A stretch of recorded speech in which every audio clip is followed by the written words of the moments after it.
15 সদস্যের দল ঘোষণা করেছে বিসিবি। দলে ফিরেছেন সৌম্য সরকার। জাতীয় দলে সুযোগ পাওয়া ক্যারিয়ারের দ্বিতীয় অভিষেক হবে বলে মনে করেন সাব্বির রহমান। ফুলের মালা পরিয়ে সৌম্য সাব্বিরকে ওয়েস্ট ইন্ডিজ বিপক্ষে দলে ফেরালো বিসিবি। বাংলাদেশ ক্রিকেটে বড় চমক। ওয়েস্ট ইন্ডিজের বিপক্ষে টি-20 স্কোয়াড ঘোষণা করেছে বাংলাদেশ ক্রিকেট বোর্ড বিসিবি। আর সেখানে এসেছে এমন কিছু পরিবর্তন যা শুনে অবাক সবাই। বাদ পড়েছেন জাকের আলী অনিক আর পারভেজ হাসান ইমন। আর ফুলের মালা পরে যেন আবার জাতীয় দলে ফিরলেন সৌম্য সরকার আর সাব্বির রহমান। বিসিবি জানিয়েছে ওয়েস্ট ইন্ডিজের বিপক্ষে এই সিরিজে তারা চেয়েছে অভিজ্ঞতা আর আগ্রাসনের মিশেল। আর তাই ওপেনিংয়ে ফিরেছেন সৌম্য সরকার।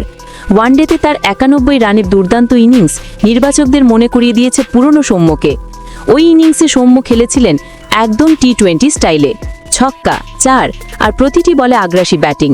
ওয়ানডে হলেও যেন খেলা হচ্ছিল টি-20 ম্যাচ।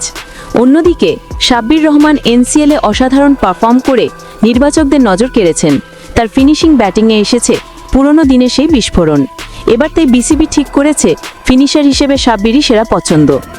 এশিয়া কাপ আর আফগানিস্তানের বিপক্ষে টি-20 সিরিজে বারবার ব্যর্থ হয়েছিলেন জাকের আলী অনিক আর পারভেজ ইমন। ফিনিশিং ব্যাটিংয়ে না ছিল ছক্কার ঝড়, না ছিল আত্মবিশ্বাস। সেই কারণেই তাদের বিদায় জানিয়ে দলে ফিরলেন অভিজ্ঞ সাব্বির রহমান।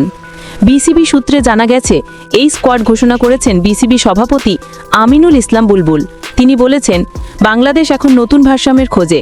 ওপেনিংয়ে ঝড় তুলবে সৌম্য আর ফিনিশিংয়ে ম্যাচ শেষ করবে সাব্বির। বাংলাদেশ দলের এই নতুন সংযোজন সৌম্য সাব্বির জুটিকে ফিরিয়ে আনবে পুরনো আগুন। ওপেনিংয়ে আগ্রাসন আর ফিনিশিংয়ে বিস্ফোরণ, এই জুটিই হতে পারে টাইগারদের টি-20 রিবুট। এখন দেখার পালা ওয়েস্ট ইন্ডিজের বিপক্ষে এই নতুন গঠন কতটা সফল হয়। বাদ জাকির ইমন, ফিরে এলেন সৌম্য সাব্বির। এটাই কি বাংলাদেশের পরবর্তী টি-20 অধ্যায়ের সূচনা?